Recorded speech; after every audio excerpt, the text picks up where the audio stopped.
A partir de este momento, En Perspectiva propone La Mesa Verde. Una discusión que nos conecta con el futuro de nuestro país y el planeta.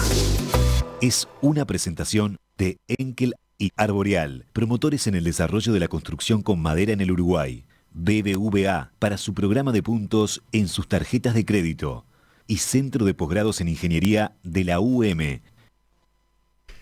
Ustedes saben, el cuidado del medio ambiente está presente en un lugar destacado en la agenda de los gobiernos y de los organismos internacionales. Y en la sociedad civil se discute intensamente en torno a este desafío. Ahora, ¿saben cuándo y dónde comenzó a generarse la conciencia política y pública sobre el medio ambiente? Hay una fecha, hace 50 años. Del 5 al 16 de junio de 1972 se celebró en Estocolmo, Suecia, la Conferencia de las Naciones Unidas sobre el Medio Humano. Fue la primera conferencia mundial que tuvo al medio ambiente como tema central y de ella surgió una declaración de principios que hasta hoy guía las políticas públicas y los acuerdos internacionales en esta materia. Para celebrar el medio siglo de aquel hito fundamental, jueves y viernes de esta semana tiene lugar en la capital de Suecia la llamada Cumbre Estocolmo más 50. A la reunión asisten líderes mundiales, representantes de gobiernos, empresas, organizaciones internacionales y miembros de la sociedad civil para discutir sobre la importancia del multilateralismo a efectos de enfrentar los retos medioambientales del planeta. ¿Qué ha pasado? ¿Qué ha pasado en estas 5 décadas con el cumplimiento de los principios que se aprobaron originalmente en Estocolmo? ¿Cómo vienen incorporando los países los temas medioambientales? Esa es la propuesta. Eso es lo que vamos a discutir hoy en una nueva edición de La Mesa Verde. Voy saludando a quienes nos acompañan, empezando por allá, por Estocolmo, donde se encuentra Matilda Baraybar, historiadora, docente en el Departamento de Historia Económica y Relaciones Internacionales de la Universidad de Estocolmo. Matilda, bienvenida. Muchísimas gracias, un gusto estar aquí. Sigo con la segunda voz que está a distancia hoy con nosotros, Gabriela Piñataro, veterinaria, consultora para UNICEF y el Programa de las Naciones Unidas para el Desarrollo en Cambio Climático y Gestión del Riesgo de Desastres. Gabriela, buen día. Buenos días, muchas gracias por la invitación. Bueno, sigo con quienes están acá en el estudio. Carolina Neme, abogada especialista en Derecho Ambiental, asesora de organizaciones civiles y organismos nacionales e internacionales en temáticas de gestión y política ambiental. Carolina, un gusto. Un gusto, gracias por la invitación. Y el último saludo es para Gerardo Evia, veterinario, director de DINAVICE. ¿Se dice así? ¿Es con la sigla que se le presenta? Sí, la sigla es esa, Dirección Nacional de Biodiversidad y Servicios Ecosistémicos. Más cerca del micrófono. Buenos días, gracias. La Dirección Nacional de Biodiversidad y Servicios Ecosistémicos en el Ministerio de Ambiente. En el nuevo Ministerio de Ambiente. Consultor e investigador asociado de CLAES, Centro Latinoamericano de Ecología Social. Ya estuvo alguna vez aquí en Perspectiva, pero en tertulias agropecuarias, hace tiempo. Bueno, también bienvenido, Gerardo. Gracias. Para empezar, una pregunta para una respuesta rápida. ¿Qué importancia le asigna cada uno a aquella conferencia del año 1972? ¿Dónde la ubican dentro de las series de convenciones y foros globales que desde entonces tienen lugar sobre esta temática? Primero la historiadora, primero Matilda. Gracias. Claro, es un hito, creo, muy importante que marcó el comienzo de una manera de dialogar entre estados y luego una a veces me falta un poco las palabras, institucionalización, ¿se dice? Sí. Institutionalization, de una estructura de gobernanza. Claro, yo desde mi enfoque más político-económico me parece importante también ver en qué contexto surge y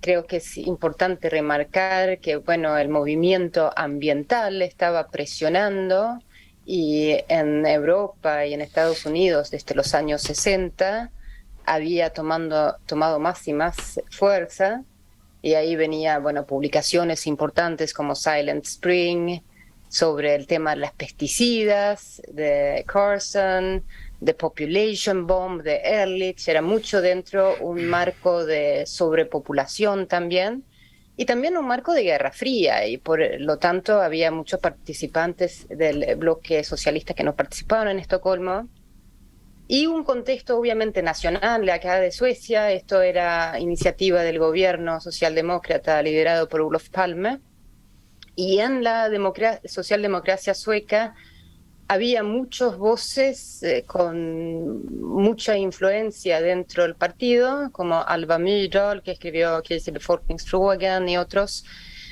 que estaban ya problematizando mucho el tema de el lado oscuro, digamos, de la industrialización y el crecimiento económico, que ya en los años 50 era solamente positivo, digamos, y empezaron a cuestionar el modelo centralista industrial, a levantar el tema del smog y polución y todo eso, ¿no?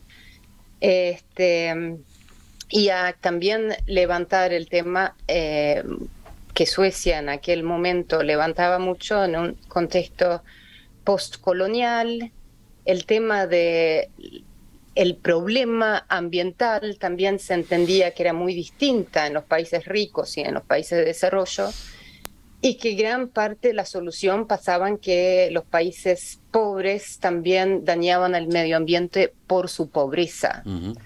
Esa idea era muy fuerte en este contexto, ¿no? Bien, creo que nos hemos situado bien, nos hemos situado de manera rápida y completa en el momento, el contexto. Pero sigamos, yo les preguntaba a los demás, ¿qué importancia le asignan a aquella conferencia? Gerardo. Sí, de acuerdo con lo expresado por Matilda, yo agregaría algo para el contexto que tiene que ver con la presentación en aquella época de un informe que fue muy significativo, que era los límites del crecimiento. De los años 68 se había desarrollado o conjuntado un grupo de científicos de distintas partes del mundo que se dio en llamar el Club de Roma, y publicó un informe muy importante que fue difundido en la conferencia de Estocolmo, que establecía justamente que venía de la línea de la sobreexplotación de los recursos naturales, y planteaba que era de alguna manera impensable un crecimiento constante en un mundo con limitaciones materiales, y por tanto planteaba esa cuestión de los límites de crecimiento. Posteriormente, y a partir de allí, el Club de Roma siguió trabajando, y esto deriva en el informe Brundtland en 1987, que pone la nueva definición de desarrollo sostenible, donde toma en cuenta esas consideraciones de límites al crecimiento y la necesidad de asegurar los recursos para las generaciones futuras. De ahí nace de alguna manera el hilo conductor del concepto de desarrollo sostenible como lo conocemos hoy, la equidad intergeneracional en la utilización de los recursos y en el ambiente del planeta que nos ocupa a todos. Vamos a incorporar otra perspectiva más, la de la abogada. Carolina, tú, si volvés, entre comillas, si vas 50 años atrás, ¿qué decís sobre aquella reunión? Considero, como para aportar algo diferente, creo que lo interesante fue el ver la problemática ambiental a nivel global, ¿no? Como tratar de unirse los países a nivel mundial y tratar esta problemática, reconocerla, de que había que tomar medidas de alguna manera, porque, como decía Gerardo, nos dimos cuenta de que los recursos son finitos. Este tema de la sobreexplotación de los recursos, producto del desarrollo de la tecnología y de la ciencia también, que es la parte a veces que no es tan buena, produce de que los recursos, en algún momento empezaron a ver que se iban a agotar y había que tomar medidas y que no alcanza con que un país la tomara, sino que entre todos se buscaran medidas a largo plazo para combatir esta problemática. Entonces creo que este tema del multilateralismo, que también nos convoca hoy, ¿no? Los acuerdos internacionales entre países y en temas ambientales, es algo bueno, a pesar de que también no está esa postura, ¿no? Dice que tenemos que defender nuestra soberanía y nuestra independencia como país o como países, pero creo que estas negociaciones internacionales, estos acuerdos internacionales son interesantes porque también nos ayudan a cooperar entre países y mejorar, intentar mejorar la situación. Y bueno, hasta el día de hoy estamos trabajando en ello con las distintas conferencias, tratados, acuerdos que hicimos posterior a Estocolmo. Y lo último, Gabriela, por tu lado. Sí, complementando estas miradas, tal cual compartido esta evolución, este anclaje en la conferencia de Estocolmo y el escenario, el reconocimiento de la complejidad de los asuntos ambientales. Los temas ambientales no son unidisciplinares, sino que requieren una mirada, un abordaje de distintos enfoques, y lo refleja el propio documento de la Conferencia de Estocolmo, ¿no? La declaración, donde claramente deja a la vista aspectos sanitarios, aspectos sociales, aspectos vinculados a la biodiversidad. No hay una única mirada, no es unidisciplinar, requiere abordaje complejo y además requiere, por lo tanto, como se expresan estas complejidades en el territorio, requieren de múltiples actores. Y también pone el énfasis en eso, no solamente las responsabilidades de los estados, se da lugar al sector privado, se da lugar a la ciudadanía, a las organizaciones que, como bien decía Matilda, venían trabajando y fueron buena parte de responsables de poner en agenda esta temática, ¿no? Uh-huh. Bueno, la declaración, la que emanó de la Conferencia de Estocolmo, establece el derecho de cada ser humano a la libertad y a la igualdad, pero también a vivir en un ambiente sano que le permita llevar una vida digna y gozar de bienestar. Los firmantes de aquel documento se comprometen además a proteger y mejorar el medio ambiente para las generaciones presentes y futuras. Es una síntesis nada más, pero ¿qué implicó este pronunciamiento desde el punto de vista político? Matilda. Sí, es muy difícil evaluar, porque claro, tenemos la historia que tenemos y en esa historia esto es el precedente, y como sí se puede ver es que en todos los distintos convenios posteriores y también como los estados mismos han trabajado y han organizado su trabajo medioambiental, que también incluye que la mayoría de los países hoy por hoy tiene sus ministerios de medio ambiente y todo eso. Pero también es interesante notar que hay pequeñas divergencias, y me parece que desde Estocolmo, ahí no sé si estoy totalmente de acuerdo con Gerardo, que decía que en la definición de Brundtland, donde se popularizó el concepto de desarrollo sostenible, me parece que ahí queda mucho más claro, cosa que también refleja su época, el 1987, de que en la comisión de Brundtland era como muy claro que querían mostrar que no había tensión entre economía y sustentabilidad, que se podría tener crecimiento económico hasta el infinito sin que eso tendría por qué topar con recursos finitos. Sin embargo, esa tensión entre economía y naturaleza siempre ha existido, y existió también, si uno lee en los debates detrás de la Declaración de Estocolmo, y todos los encuentros y las cumbres que han habido después, hay como oscila un poco donde está, digamos, el mainstream, pero esa tensión de cómo se ve la relación entre el espacio del medio ambiente y ese derecho que se consensúa, como usted bien decía, de que nosotros y nuestros hijos y las futuras generaciones tengan el derecho de tener un buen medio ambiente, y cómo eso se entiende con crecimiento económico y con la economía en general. Y bueno, eso después también se refleja en todas las discusiones sobre el clima, y por un lado se dice que no está esta relación, por otro lado, bajo la lema de Common but Differentiated Responsibilities, que ya en Estocolmo se hablaba de que si bien estamos aquí todo el mundo, las responsabilidades son diferenciadas entre países ricos y pobres, y por ende, por ejemplo, los países pobres tienen derecho a polucionar un poco más o a emitir un poco más. Así se entendió. Y después eso se ha ido revisando, y bueno, ha habido un montón de conflictos. Estados Unidos nunca estaba de acuerdo con esa interpretación.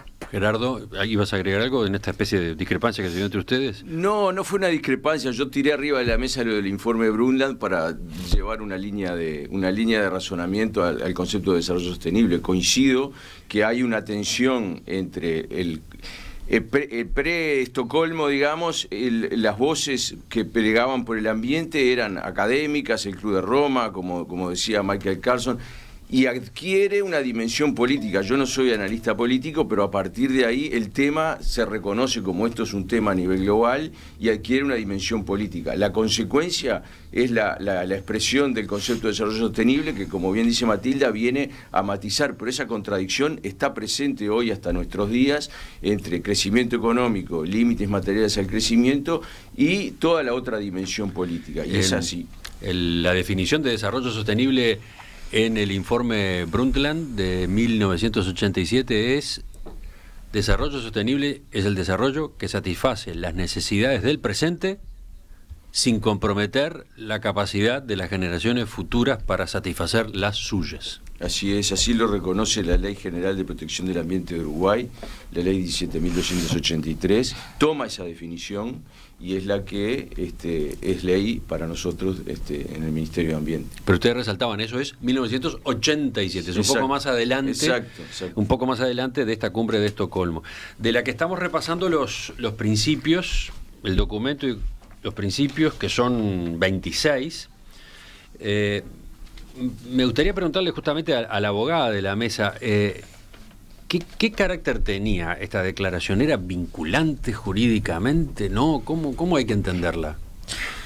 No, más bien, o sea, lo que tenemos cuando hacemos acuerdos multilaterales, que en realidad son tratados, que los conocemos más así como tratados, algunos sí son vinculantes, en los cuales los países tienen la obligación de cumplirlos.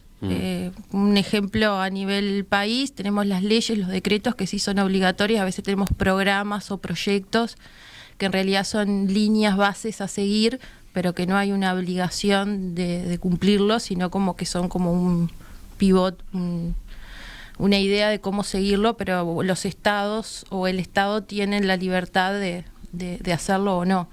O sea, la pregunta la hago porque si repaso los principios, los oyentes van a tener el documento para leerlo y releerlo, pero tomo algunos. El 1 y el 2 ya los hemos mencionado. El hombre tiene el derecho fundamental a la libertad, la igualdad y el disfrute de condiciones de vida adecuadas en un medio de calidad tal que le permita llevar una vida digna y gozar de bienestar. Y tiene la solemne obligación de proteger y mejorar el medio para las generaciones presentes y futuras. A este respecto, las políticas que promueven o perpetúan el apartheid, la segregación racial, la discriminación, la opresión colonial y otras formas de opresión y de dominación extranjera quedan condenadas y deben eliminarse. Acá tenemos justamente una terminología muy fuerte, ¿no? Esas políticas quedan condenadas y deben eliminarse. ¿Qué valor tenía que estuviera escrito así esto?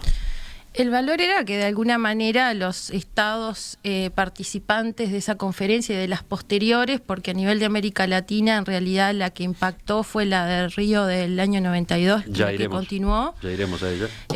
Era que los países comenzaron a introducir esos conceptos en sus legislaciones internas, tanto en sus leyes como en sus decretos. O sea, son compromisos país que, bueno, que de a poco, porque fue muy paulativo, se fueron incorporando a la normativa interna. Por ejemplo, Colombia posteriormente introdujo un código muy interesante, introduciendo todas estas variables ambientales y principios ambientales que a nivel jurídico son muy novedosos, ¿no? Porque cambian mucho la lógica de cómo proteger ciertos bienes y ciertos derechos que también son derechos humanos, ¿no? Pero entonces estamos hablando de grandes orientaciones. Sí. Por ejemplo, el principio 2, los recursos naturales de la tierra, incluidos el aire, el agua, la tierra, la flora y la fauna, y especialmente muestras representativas de los ecosistemas naturales, deben preservarse en beneficio de las generaciones presentes y futuras mediante cuidadosa planificación u ordenación según convenga. Ahí dice, deben preservarse. Principio 3, debe mantenerse y siempre que sea posible restaurarse o mejorarse la capacidad de la tierra para producir recursos vitales renovables, ¿no? Todo un tema en la producción agrícola y agrícola-ganadera, ¿no? Sí, de cada una de esas expresiones fueron desarrollándose después convenciones en el marco de Naciones Unidas que abordan cada uno de esos temas con compromisos para los países derivados de esas convenciones. Menciono dos más, pero simplemente para que los oyentes se acerquen al texto. Principio 6. Debe ponerse fin a la descarga de sustancias tóxicas o de otras materias y a la liberación de calor en cantidades o concentraciones tales que el medio no pueda neutralizarlas para que no se causen daños graves o irreparables a los ecosistemas. Debe apoyarse la justa lucha de los pueblos de todos los países contra la contaminación. O principio 7. Los estados deberán tomar todas las medidas posibles para impedir la contaminación de los mares por sustancias que puedan poner en peligro la salud del hombre, dañar los recursos vivos y la vida marina, menoscabar las posibilidades del esparcimiento o entorpecer otras utilizaciones legítimas del mar. Lo digo porque son temas que claro, que hoy están muy instalados o ampliamente instalados, pero en aquel momento planteados así eran una novedad, ¿no? Sí.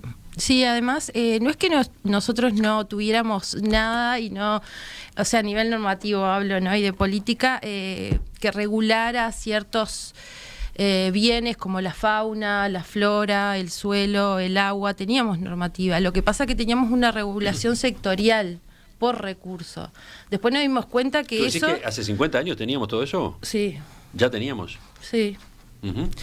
Pero así, a nivel sectorial, viéndolo a nivel de recurso, no a nivel de un bien a proteger de forma integral. Después nos empezamos a dar cuenta que eso lo teníamos que tratar con una integridad, porque tanto la fauna, la flora, el agua, el suelo, o sea, uno depende de otros, nosotros dependemos de todo eso como especie. Entonces empezamos a verlo de una manera, como se dice ahora, más holística, ¿no? De que la problemática no la podíamos encarar sectorialmente, sino de una forma integral. Entonces, bueno, ahí empieza toda esta movida, ¿no? No sé si Matilda o Gabriela quieren agregar algo a estos puntos, a estos principios que yo estaba leyendo. A Sí, mí, perdón. A ver, primero Gabriela. Sí, bien, justamente creo que los primeros principios del 1 al 4 enfocan claramente en lo que después se configura en esa definición de desarrollo sostenible que planteaba Gerardo, ¿no? Particularmente que hace referencia a preservar en beneficio de las generaciones presentes y futuras, ¿no? Pero también en el principio 7 o en el 8, que hace referencia a desarrollo económico y desarrollo social, es decir, empieza a vincular en todos los principios, empieza a reflejar también esta mirada de el cuidado, la conservación de los recursos naturales, pero en vínculo con esa mirada de desarrollo que los países tenían que seguir dando respuesta, ¿no? Involucrado con ese análisis que también mencionaban de los límites del crecimiento, es decir, mantener un crecimiento asumiendo que los recursos son limitados, por lo tanto, tiene que generarse responsabilidades frente a eso por parte de los estados en un rediseño de las distintas políticas, ¿no? Va caminando hacia eso que después termina en los distintos compromisos que se fueron dando a lo largo de los años y de las décadas, ¿no? En convenciones sectoriales, pero claramente en estos primeros principios integra los temas más de recursos naturales con desarrollo económico y social, ¿no? Leo el 4 y el 5, ya que los mencionaste. El 4, el hombre tiene la responsabilidad especial de preservar y administrar juiciosamente el patrimonio de la flora y fauna silvestres y su hábitat, que se encuentran actualmente en grave peligro por una combinación de factores adversos. En consecuencia, al planificar el desarrollo económico, debe atribuirse importancia a la conservación de la naturaleza, incluidas la flora y fauna silvestres. Principio 5. Los recursos no renovables de la tierra deben emplearse de forma que se evite el peligro de su futuro agotamiento y se asegure que toda la humanidad comparte los beneficios de tal empleo. Matilda. Sí, totalmente de acuerdo con todo lo que dicen. Una cosa que me parece, sin embargo, también interesante es ver qué cosas había en esta declaración que ahora ya no vemos tanto si miramos las cumbres sobre el medio ambiente. Ah, interesante, a ver. Y ahí me parece, por ejemplo, el principio 26, que dice, es preciso librar al hombre y su medio de los efectos de las armas nucleares y de todos los demás medios de destrucción en masa. Los estados deben esforzarse por llegar pronto a un acuerdo en los órganos internacionales pertinentes sobre la eliminación y destrucción completa de tales armas. Y si uno sigue un poco la discusión y no solamente lo que dio como principios declarados, había muchísima presencia sobre el tema de paz y guerra, y que quizás en ese momento histórico no es tan raro, dado a que muchas de las movilizaciones sociales por el medio ambiente surgían y venían en un contexto de Estados Unidos en Vietnam y no sé qué, y era la misma gente mucho que venían de las movilizaciones antiguerra. Y bueno, en el caso sueco, por ejemplo, muy concreto, acá teníamos programas para armas nucleares y teníamos energía nuclear, cosa que tenemos todavía, pero justo en estos años se decide no seguir con el programa de armas nucleares y se hizo un referéndum y se decidió a largo plazo sacar la energía nuclear. Y eran las mismas personas que estaban muy involucradas en estas conferencias, que estaban muy metidas en estos debates aquí. Bueno, y eso Suecia obviamente reflejaba un movimiento mundial. Uh-huh. Casualmente era el último principio, ¿no? El 26. Ahí quedó, en el borde, y lo empujaron para afuera, ¿no? Tú decías, ¿desde cuándo no se habla más de esto? No, uno ve ya después en Río y todo que, bueno, donde se avanza con un montón de temas, hay toda una institucionalidad y como ustedes remarcaban antes, la idea, la noción de que el tema medioambiental es esencialmente interdisciplinario, es un problema complejo y hay que abordarlo de manera holística. Eso quedó, pero sin embargo algunas cosas que en ese entonces se incluían como parte de la discusión medioambiental, ahora ya no está. Cuando se habla de seguridad, ya no, generalmente.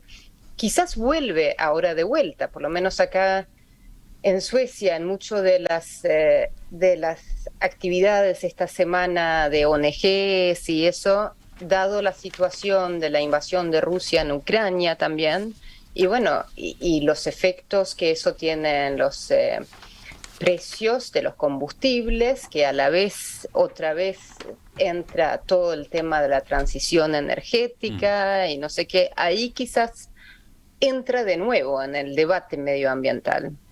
No, iba a señalar que entre las cosas que no se mencionaban en aquel momento era el tema del cambio climático.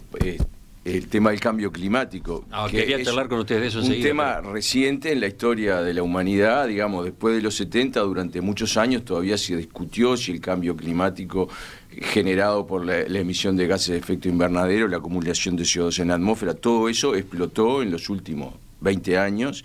En aquella época no era un tema, si vos ves los principios, todas esas cosas que se habla, yo no estaba, y hoy es el principal tema que está arriba de la mesa a nivel global y a nivel público y privado, digamos. 50 años de la Conferencia de las Naciones Unidas sobre el Medio Humano. Ese es el tema de esta edición de La Mesa Verde, a la que vamos a volver dentro de unos minutos. Entre paréntesis, no dijimos nada sobre el término que se incluía en el título del encuentro, ¿no? Medio humano. No se decía medio ambiente, no se decía ambiente, se decía medio humano. Capaz que vale la pena algún apunte sobre esa expresión. La Mesa Verde es una presentación de Enkel Arboreal, promotores en el desarrollo de la construcción con madera en el Uruguay. BBVA para su programa de puntos en sus tarjetas de crédito y Centro de Posgrados en Ingeniería de la UM. En estos días se están cumpliendo 50 años de la Conferencia de las Naciones Unidas sobre el Medio Humano, el primer encuentro mundial que hizo del medio ambiente un tema importante. Se adoptó una serie de principios para la gestión racional del medio ambiente, incluida la Declaración y el Plan de Acción de Estocolmo para el Medio Humano. Estamos revisando aquel hito, estamos trayéndolo al presente con lo que ocurrió después. Para eso nos acompañan desde Suecia Matilda Baraybar, historiadora. Acá en Uruguay, pero a distancia, Gabriela Piñataro, veterinaria, consultora para UNICEF y PNUD en cambio climático y gestión de riesgo de desastres.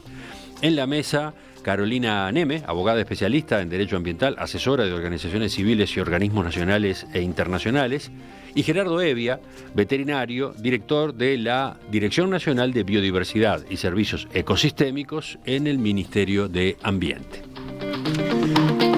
Estamos todavía allá, 50 años atrás. El término medio humano, ese que aparece en el nombre de la conferencia, ¿cómo lo explican? Porque después no hemos continuado usándolo, ¿no? ¿Qué dicen? Bueno. ¿Sí? Pues yo. Gabriela. Sí, el término, si uno va al propio documento, claramente deja a la vista una mirada antropocéntrica, ¿no? Habla incluso del medio humano, natural y artificial como esenciales para el bienestar del hombre y para el goce de los derechos humanos fundamentales, ¿no? Y en particular hace referencia a la capacidad transformadora del hombre, del ser humano, de ese entorno como una cuestión altamente positiva. Y esto me recuerda cómo fue cambiando la mirada, y también ha sido parte del cambio en la terminología, porque tuvimos momentos en que, por ejemplo, los bañados o los humedales eran reconocidos como tierras improductivas y de bajo valor para la actividad agropecuaria, por ejemplo. Y hoy en día, y por eso requirieron o le facilitaron actividades de transformación, de desecación de los humedales para transformarlos en tierras productivas, ¿no? Cuando hoy en día la mirada de esos recursos naturales es claramente por un valor en sí mismo que tienen, por los servicios ecosistémicos, por la biodiversidad que representan. Entonces, me parece que la terminología también va de la mano de ese cambio de mirada, ¿no? Una mirada muy antropocéntrica, centrada en esa naturaleza al servicio del hombre, cuando hoy en día sabemos que tiene que haber un diálogo mucho mayor y mucho más desafiante, ¿no? Otro de los hitos de la Conferencia de Estocolmo fue la creación del Programa de las Naciones Unidas para el Medio Ambiente. ¿Qué implicó? ¿Quién toma este punto? Silencio. Bueno, desde nuestra visión, el sistema de Naciones Unidas desarrolla programas vinculados a los mandatos que la Conferencia de Naciones Unidas le otorga, como yo mencionaba hoy más temprano, derivados de esos principios posteriormente se han desarrollado distintas convenciones, acuerdos multilaterales enfocados en algunos de esos temas. Y el Programa de Naciones Unidas para Medio Ambiente viene a ser como el ejecutor de políticas de las Naciones Unidas vinculado con esos temas. Por ejemplo, la Convención de Diversidad Biológica, que data ya de los 90, después la Convención sobre Desertificación y Neutralidad en la Degradación de Tierras, haciendo referencia al problema de la degradación de la tierra, posteriormente, bueno, la Convención de Cambio Climático y los protocolos que vienen a ser compromisos ya más específicos vinculados a cada convención, ¿no? El protocolo de Kioto, y así sucesivamente. Es como una escala de funcionamiento de Naciones Unidas respecto a estos temas, como habrán otros que desconozco. Bien. Sí, de funcionamiento también y de financiamiento, ¿no? También. Porque también es una manera de cooperación internacional, de recibir sobre todo los países en desarrollo recursos internacionales para poder hacer gestión y crear institucionalidad ambiental. Entiendo. Entonces es importante también eso porque es una manera para países como el nuestro, bueno, ahora ya no estamos catalogados tan de bajos recursos, pero bueno, igualmente la cooperación internacional canalizada a través de las Naciones Unidas a nosotros nos ha permitido crear institucionalidad y realizar gestión ambiental en nuestro país y en la mayoría de los países. Bueno, como quedó dicho, la cumbre de Estocolmo, aquella de 1972, dio pie después a varias conferencias sobre ambiente. La siguiente más importante ocurrió 20 años después, ¿no? La de Río de Janeiro, 1992, ya apareció mencionada en esta charla. De esos encuentros fueron surgiendo más acuerdos más concretos. Carolina quería detenerse en uno en particular, ¿no? El acuerdo de Escazú. Sí. Capaz que para muchos oyentes no es algo muy conocido. Ubiquémoslo, el acuerdo de Escazú. Bueno, el acuerdo de Escazú en realidad es uno de los principios de la Convención de Río del 92, el principio 10, que habla de que es importante son 3 derechos: derechos de información ambiental, derecho a la participación ambiental y al acceso a la justicia. Se empezó a visualizar que el tema ambiental es un problema colectivo, un problema de todos, no es un interés individual, es un problema que no solo nos abarca a todos, por ejemplo, todos consumimos agua de una misma cuenca, sino que también nos abarca a nivel mundial porque hay, por ejemplo, recursos transfronterizos o contaminaciones que van más allá de un país. A todo eso, por eso todos tenemos el derecho, pero también el deber de estar informados y de participar en las tomas de decisiones y también de tener derechos a poder acceder a un sistema de justicia en el cual se nos amparen nuestros derechos como ciudadanos o como estados ambientales, que son también considerados derechos humanos. Entonces es una tríada en la cual yo necesito tener información y muchas veces la información ambiental es muy técnica y está en poder solo de ciertas empresas o del Estado, y a la sociedad civil, por ejemplo, que es un poco lo que me toca a mí representar, se le es muy difícil ese acceso y esa participación en la toma de esas decisiones que nos involucran a todos. Entonces el tema del acuerdo de Escazú es un tema interesante porque es transversal a los temas ambientales y pone un nuevo juego en la mesa, es un nuevo paradigma de gobernanza, o sea, los temas ambientales, o sea, ya no es yo elijo un representante y ellos toman decisiones por todos, sino que los temas ambientales debemos todos estar involucrados, sobre todo en los temas locales, cuando se da una obra, una infraestructura, una fábrica, un desarrollo en un lugar que pueda afectar a una comunidad, bueno, esa comunidad tiene que intervenir, tiene que estar bien informada, participar, y si no, bueno, tratar de hacer sus reclamos de una forma que pueda hacerlo, ¿no? A veces es muy difícil acceder a ciertos sistemas administrativos o de justicia muy costosos para cierto tipo de comunidades. El origen está en la cumbre de Río, 1992. Allí se estableció en la declaración final que el mejor modo de tratar las cuestiones ambientales es con la participación de todos los ciudadanos interesados en el nivel que corresponda.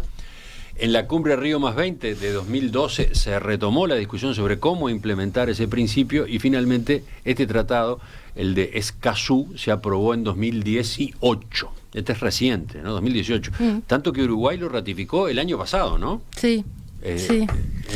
Gabriela, ¿qué ibas a agregar tú?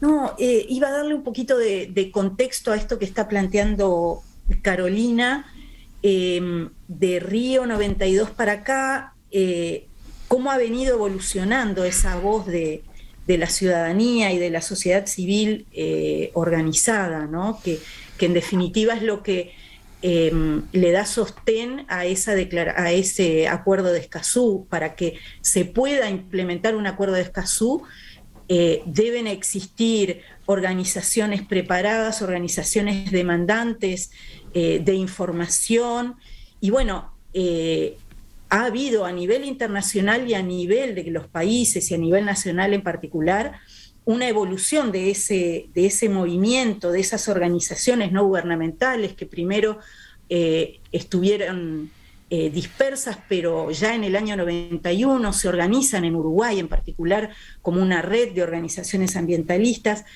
que al principio no fue fácil, ¿no? No hubo un diálogo directo entre la mirada que tenían las organizaciones con la temática ambiental y el Estado, ¿no? Eso se tuvo que ir construyendo. Hoy en día estamos más acostumbrados a encontrar espacios de participación ciudadana, espacios de consulta pública. Cierto que es porque hay mandatos. Estas convenciones y estos acuerdos que plantean Carolina y que también planteó Gerardo, mandatan en cierta forma que la ciudadanía tenga que estar participando o ser consultada. Pero atrás hubo un movimiento que fue creciendo, que se fue organizando en distintas áreas, primero más orientados a las cuestiones de naturaleza más estrictamente, con organizaciones enfocadas en fauna, en flora, en biodiversidad, pero después dándole integralidad a lo socioambiental. Y eso es sustantivo. En Uruguay ocupa un lugar, en América Latina también y en el mundo. Las organizaciones están más formadas y por eso reclaman también un lugar, un conocimiento y un vínculo con la información no tan dura. La información que proviene del ámbito académico es compleja. También la información que viene de las decisiones de estas convenciones son complejas de comprender. Pero atrás tiene que haber una ciudadanía organizada, demandante, pero además propositiva. Y eso creo que se está dando y se le tiene que dar más lugar. Creo que sigue siendo uno de los desafíos y el Acuerdo de Escazú contribuye a eso, ¿no? Habrá que seguir dándole andamiento desde este ámbito para lograr ese cambio cultural que queremos, ¿no? Gerardo pedía la palabra. Un breve aporte sobre el entorno de Río 92 y lo que mencionaba Carolina del financiamiento. En el entorno a Río 92 se crea el Fondo Mundial para el Medio Ambiente, el Global Environment Facility, que es la principal agencia financiadora integrada por las agencias de Naciones Unidas, bancos multilaterales de desarrollo, integrado por 183 países, y es el principal instrumento para financiación de acciones en torno al medio ambiente, sobre todo a los países menos desarrollados, para que puedan implementar acciones en pos del medio ambiente. Quería solamente añadir a eso, creo que esto es una continuidad que vemos también. En Río, por primera vez, se declara con mucho más fuerza esta responsabilidad de países más ricos en colaborar financieramente, pero eso hasta hoy vemos que eso es como un problema endémico. Lo mismo cuando hablamos del tema de clima, el Green Fund y todos estos fondos, generalmente no han terminado pudiendo recaudar tanto como se ha decidido en los diferentes targets en estos encuentros. Es como depende, se ha generado un montón de fondos, pero en general no han podido recaudar ni la mitad de lo que se ha dicho que se va a dar para estos fondos de transferencia. Vuelvo ahora a cambio climático, que nos quedó apuntado al pasar. No figuraba no estuvo en la declaración final de la cumbre de Estocolmo hace 50 años, pero de algún modo aquel hito fue la base, ¿no? ¿Cómo? ¿De qué forma derivó en acuerdos sobre cambio climático estos que son más recientes? Algo se menciona, por ejemplo, en las recomendaciones. Se habla de que se tiene que establecer, con el consentimiento de los estados, estaciones para mirar temas lejos de fuentes de contaminación, para vigilar las tendencias mundiales a largo plazo de la atmósfera que puedan provocar cambios en las propiedades meteorológicas, incluso cambios climáticos. Y hay varios lugares donde se hace referencia a la ciencia, que ya estaba bastante clara en este momento, de la relación entre emisiones y el efecto invernadero. Sí, Gabriela.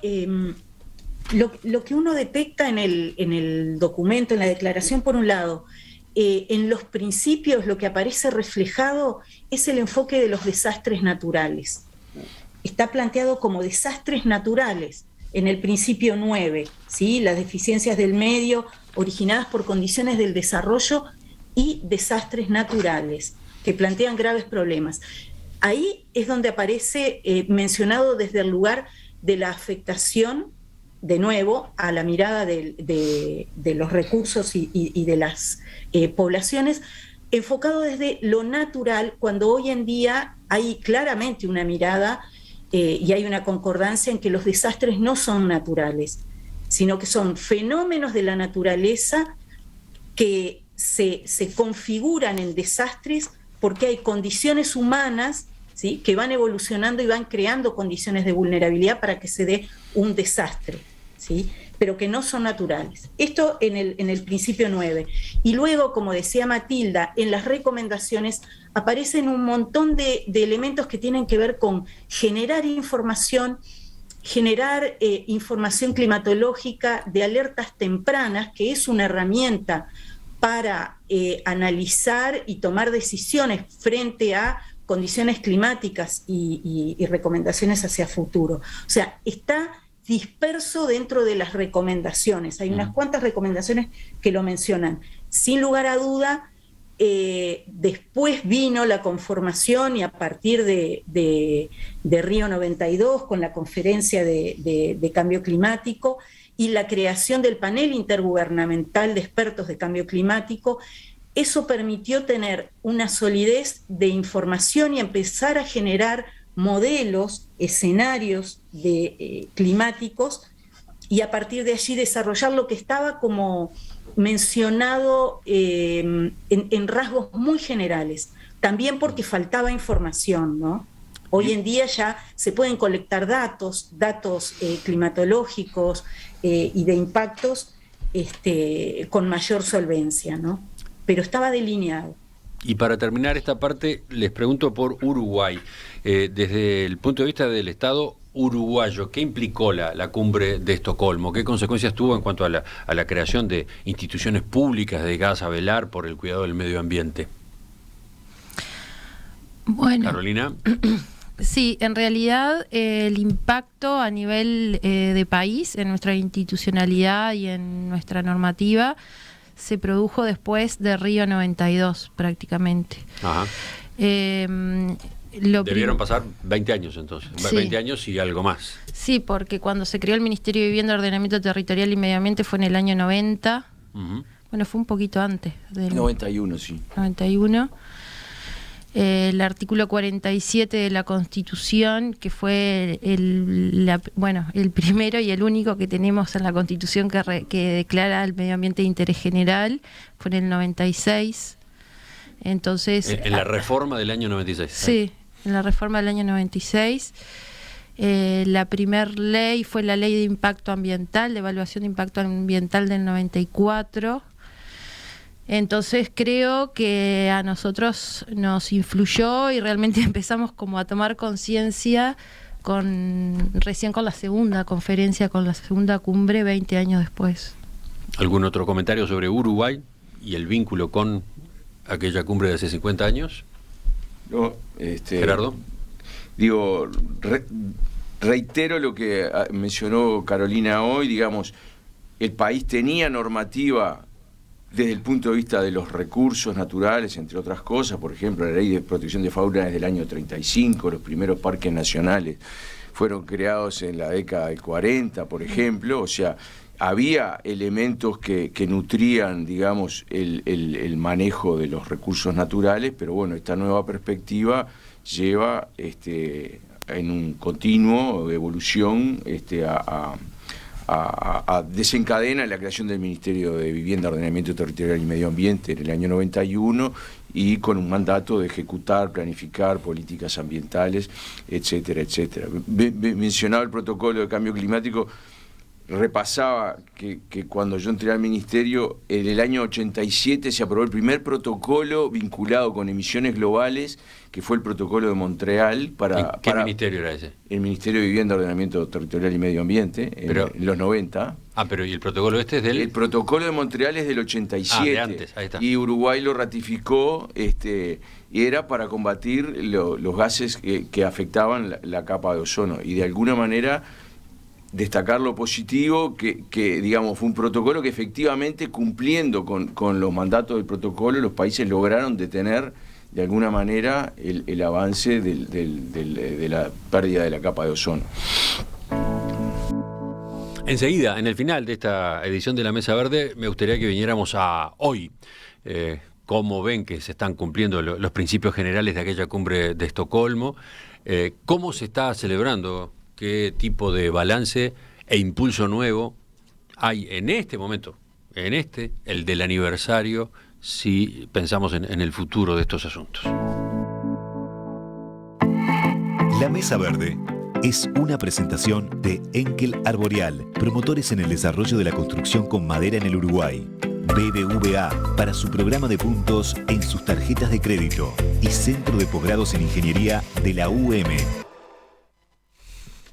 Hoy, en esta edición de La Mesa Verde, estamos observando un proceso que tiene 50 años. Estamos ubicándonos en junio de 1972, del 5 al 16 de junio de 1972, cuando tuvo lugar en Estocolmo, Suecia, la Conferencia de las Naciones Unidas sobre el Medio Humano, la primera instancia mundial de este tipo que tuvo al medio ambiente como asunto central. Les pregunto entonces, ¿cómo ven que se están cumpliendo hoy los principios generales de la cumbre de Estocolmo? ¿Cómo estamos en esta materia?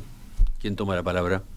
Como alguien de los oyentes que llamó, que expresaba un poco como la frustración que creo que muchos sentimos, todos sabemos que la magnitud de los problemas medioambientales no se han disminuido, no se ha mitigado de la manera que quizás cuando uno lee sobre los eventos que habían en Estocolmo en 1972, creo que había bastante más optimismo de que ahora que por lo menos los estados van a empezar a dialogar y también con la presencia de la sociedad civil, se iba realmente a poder solucionar un montón de problemas, ¿sí?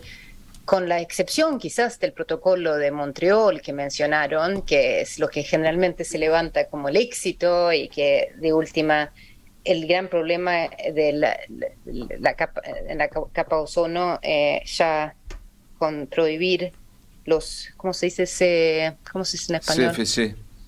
Sí, es como un quick fix, techno fix, bastante fácil, y ahí el mundo se puso de acuerdo y ahí es como un gran éxito. Pero salvo eso, si uno mira los temas que la conferencia de Estocolmo en 1972 abordan, todos siguen ahí. Siguen ahí, quiere decir que siguen pendientes.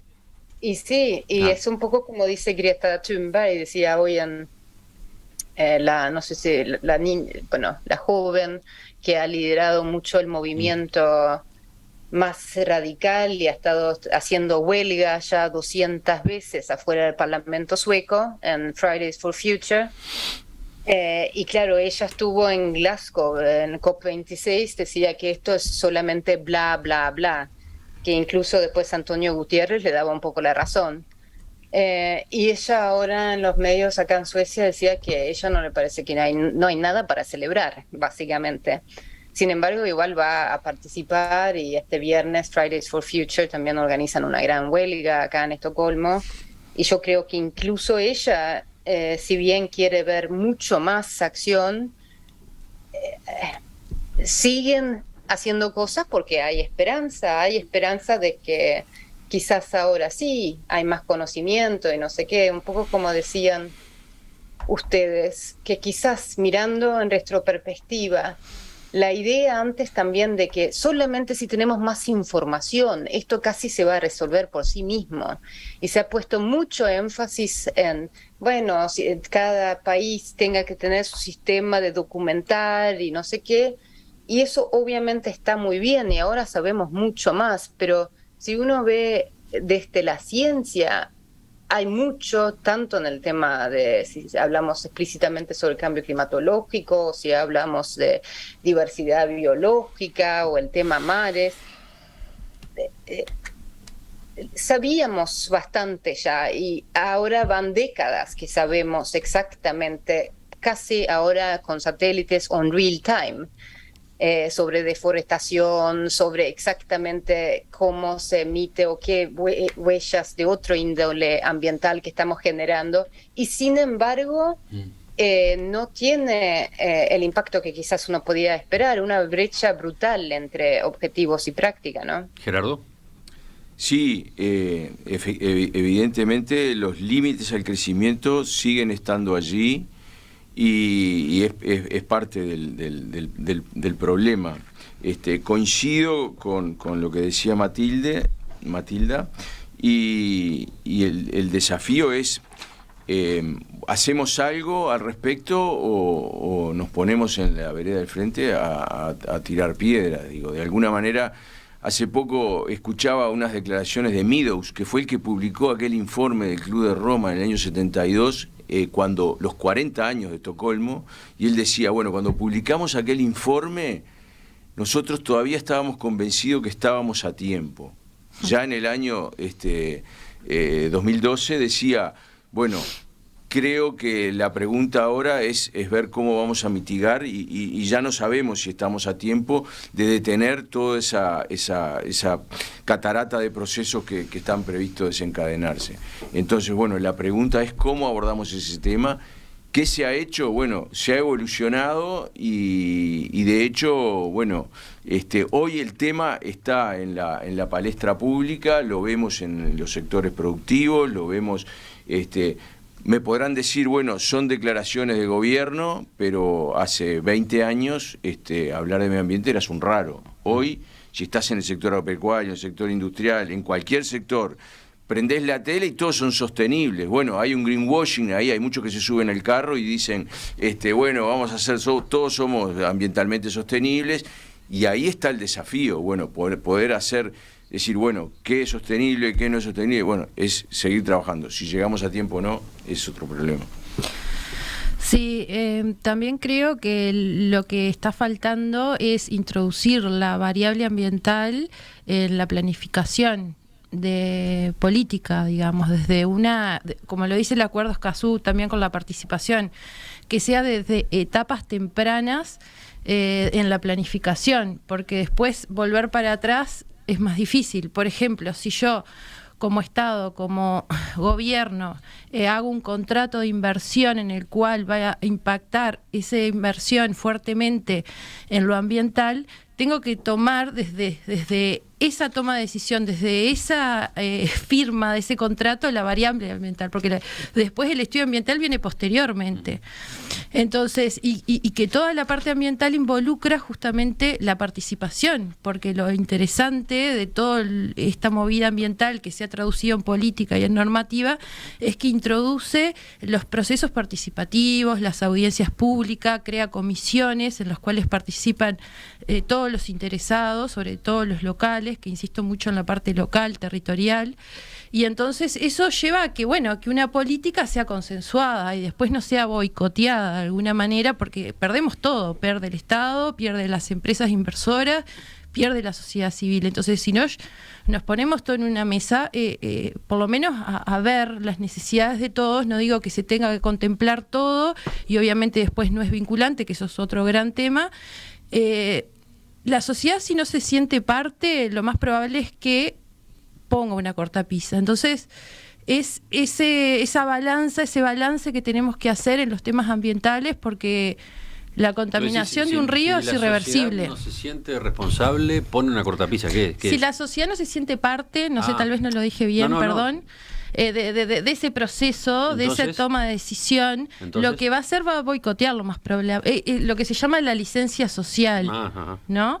Es como que, bueno, tratar como de contemplar la mayoría de los intereses. Ya existe normativa en otros países, por ejemplo, en el tema de las audiencias públicas, que si bien va la gente y escucha lo que se va a hacer, el proyecto que se va a desarrollar, forma opinión y emite opinión, esa opinión muchas veces, como no es vinculante, no es tenida en cuenta. Entonces ahí vienen los conflictos. Todo el tema de Escazú surge a raíz de la creciente conflictividad socioambiental que hay, sobre todo en América Latina y el Caribe, y la violencia, porque hay muertes de los defensores ambientales, justamente muchos periodistas, líderes de comunidades indígenas, afros, abogados, que bueno, que están ahí en la primera línea, y en este país no pasa, pero en Colombia, Bolivia, Perú, Ecuador, Brasil, Chile, Argentina sí pasa. Entonces es una problemática no solo ambiental, sino también social. Gabriela, está faltando escucharte sobre este punto en especial. Complementando lo que plantearon, plenamente de acuerdo.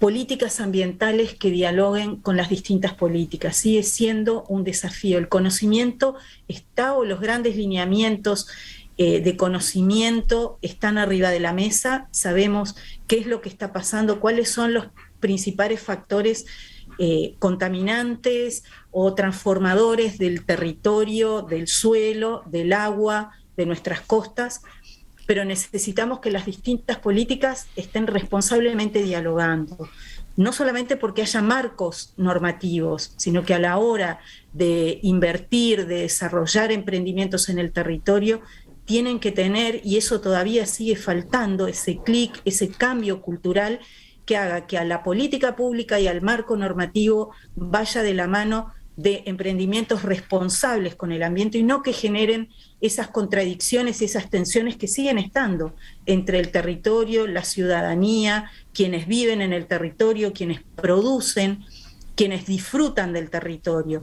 Eso todavía sigue teniendo tensiones, porque aunque está el conocimiento, está el marco normativo, hay cuestiones especulativas, hay ciertos elementos que están haciendo que no podamos tener ese estado de armonía o de bienestar y de economía de bienestar, que es lo deseable. Y un último punto que me gustaría mencionar: el desafío sigue siendo el involucramiento de los jóvenes, de los adolescentes y de los jóvenes en todas estas, en estas proyecciones, pero desde hoy estar involucrados y participando, porque somos nosotros, generaciones adultas, las que estamos, pero a los jóvenes los tenemos en programas de educación, pero tienen que estar mucho más involucrados en lo que son estos lineamientos, porque van a ser los voceros en el corto plazo y los tomadores de decisión en el corto plazo, y ya estamos viviendo esas consecuencias. En el final, vuelvo a Matilda, allá en Estocolmo, donde jueves y viernes tiene lugar la cumbre bajo el lema Un planeta sano para la prosperidad de todos, nuestra responsabilidad, nuestra oportunidad. ¿Alguna expectativa tuya en torno a estos encuentros? Bueno, uno siempre intenta, yo por ejemplo en la universidad doy clases sobre historia ambiental y en temas, también estoy en proyectos transdisciplinarios donde intentamos justamente involucrar a los estudiantes en proyectos de clima y no sé qué. Y nosotros también desde la universidad mañana tenemos todo un día hablando del rol de la ciencia en todo eso. Y uno espera que por lo menos, hablando de la necesidad de que todo tenga que tener todo al final tiene que afianzar en un suelo local con participación, sea donde sea. Creo que necesitamos más,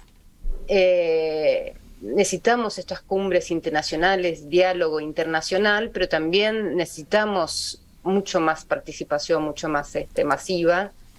Y ojalá yo también, más allá de que voy a participar también en diálogos de las ONGs que van a estar en la Casa Cultura, y ojalá que la prensa cubre más, ojalá que más gente vaya a la manifestación y que sea grande, ojalá que vayan también ahí a la Plaza Independencia a manifestar, porque yo creo que todos, si bien la responsabilidad no es igual para todos, y me parece interesante, justo hoy en Social Europe salió una publicación que demuestra que 90 empresas son responsables de 2/3 de todas las emisiones de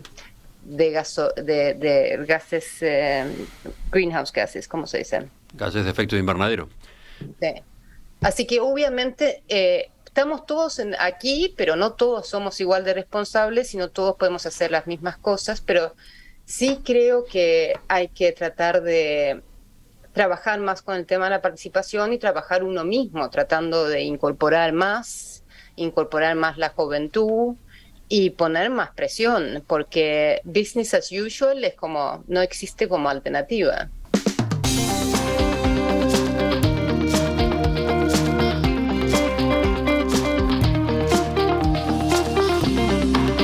A 50 años de la Conferencia de las Naciones Unidas sobre el Medio Humano.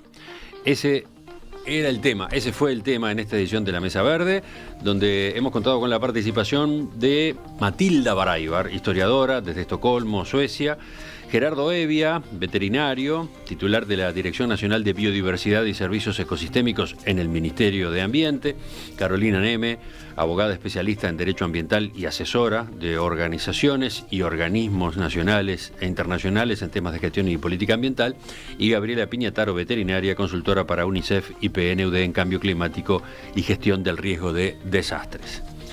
Gracias a los cuatro, gracias por la participación, por los aportes, por el intercambio. Estos temas siguen abiertos claramente, así que en cualquier momento nos estamos reencontrando con los cuatro juntos o con alguno de ustedes, ¿les parece? ¿De acuerdo? Buenísimo. Gracias. Y a las órdenes.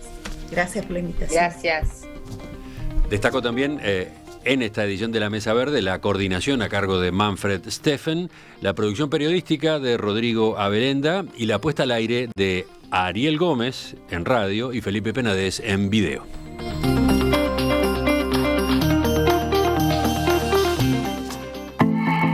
La Mesa Verde fue una presentación de Enkel Arboreal, promotores en el desarrollo de la construcción con madera en el Uruguay.